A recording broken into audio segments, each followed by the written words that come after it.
జై సీతారాం. నేను మన దశకం 11 అనుభవించుతా.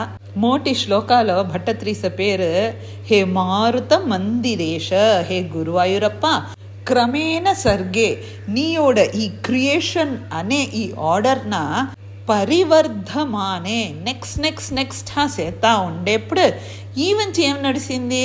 కదాపి ఒక సూరే దివ్యా సనకాదయస్తే ఆ దివ్యమాన ఈ సనకాద మునివర్గలన్నీ భవద్విలోకాయ వికుంఠలోకం భవత్ మీయోడ లోకమాన ఆ వైకుంఠంన చూసిందుకోసరు ప్రపేధిరే అక్కడ వచ్చి సేర్నారు అనేరు. సెకండ్ శ్లోకాలో మనోజ్ఞ నైశ్రేయస కాననాధ్యై, మనోజ్ఞి అంటే చూస్తుందే అట్న రమణించేట అంత బ్యూటిఫుల్ ఆన నైశ్రేయస కాననాధ్యై అంటే డిఫరెంట్ ఆన గార్డెన్స్, బ్యూటిఫుల్ ఆన గార్డెన్స్ అనేక వాపి డిఫరెంట్ టైప్స్ ఆఫ్ లేక్స్. వాపి అంటే లేక్. మణి మందిరైశ్చ అట్నే మనీలు జెమ్స్ అండ్ స్టోన్స్తో పదిచ్చిన ఆ బిల్డింగ్స్ అక్కడ ఎంతో పెద్ద బిల్డింగ్స్ ఉంచింట పోయే దోవలో. అనోపమం తం భవతో నికేతం, అనోపమం నీయోడ ఆ తావన దేంతో ఉపమానం కంపేరే చేసిందో అనోపమం తం భవతో నికేతం నువ్వోడ ఇరుపిడంనోడ ఆ తావన నేను దేంతో నేను కంపేర్ చేసింది అంత బ్యూటిఫుల్ అనేరు. మునీశ్వర ప్రాపుర్ అతీత కక్ష్యా, ఈ 4 మునివర్లని అతీత కక్ష అంటే ఎన్నో వాసల్న తాండి నిన్న వచ్చి రీచ్ చేశారు అనేరు భట్టత్రి. 3వ శ్లోకాలో చూసంటే భవత్ దృక్షోన్ మిమ్మన చూసిందుకోసం ఆ ఆవలతో వచ్చిన ఆ మునివర్లు భవనం వివిక్షోన్ ఇన్ని వాసల్న తాండు మీయోడ భవనం అంటే మీయోడ ఇల్లు, మీయోడ ఇరుపు ఇడం వైకుంఠమేహ దాననే నేరు దాన్ని వచ్చి సేరేందుకోసం ఎన్నో వివిక్షోన్ అంటే ఎన్నో ఎంట్రన్సెస్న తాండు వాళ్ళు వచ్చారు.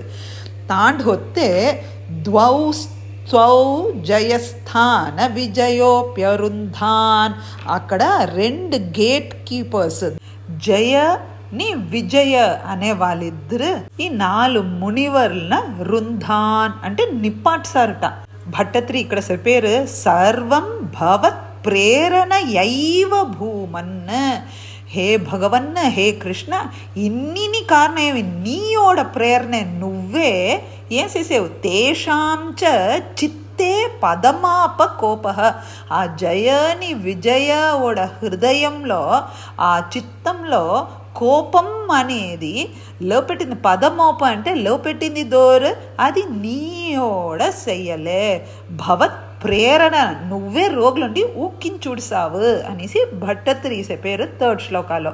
యాక్చువల్లీ ఈ జయని విజయ ఏమి చూసామంటే జయ అనేది మనోడ రాగం, విజయ అనేది మనోడ ద్వేషం. రాగం అంటే లైక్స్ మనకు పట్టిన విషయాలనేవే అది రాగం. ద్వేషం అని చూసా అంటే డిస్లైక్స్ మనకు పట్టకుండా ఉండే విషయం. ఈ రాగం ద్వేషం ఈ రెండే మనోడ హోల్ లైఫ్లో మన బాగా అన్నిన మన పిలిచినామంటే మనకు సుఖం వచ్చేది సరి దుఃఖం వచ్చేసరి ఈ 2 రాగంని ద్వేషం నుంచే మనకు మన లైఫ్లోని చూసా అంటే 2 వచ్చును. ఒకటి సుఖం వచ్చును లేకపోతే దుఃఖం వచ్చును. ఈ 2 తవర వేరే ఎదియం రాదు. నేంటి మనకు ఒక సుఖం అనేది వస్తుంది అంటే మన చేసిన ఆ పుణ్యానే సుఖం మన సుంచుతుంది.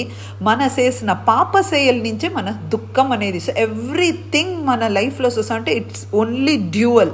ఒకటి సుఖం దుఃఖం మన రోగుల తూకిడిసేది ఆ ఊకించుడి చూసంటే ఈ రాగంని ద్వేషంని దీనియోడ రిజల్ట్ చూసామంటే పాపంని పుణ్యాన్ని.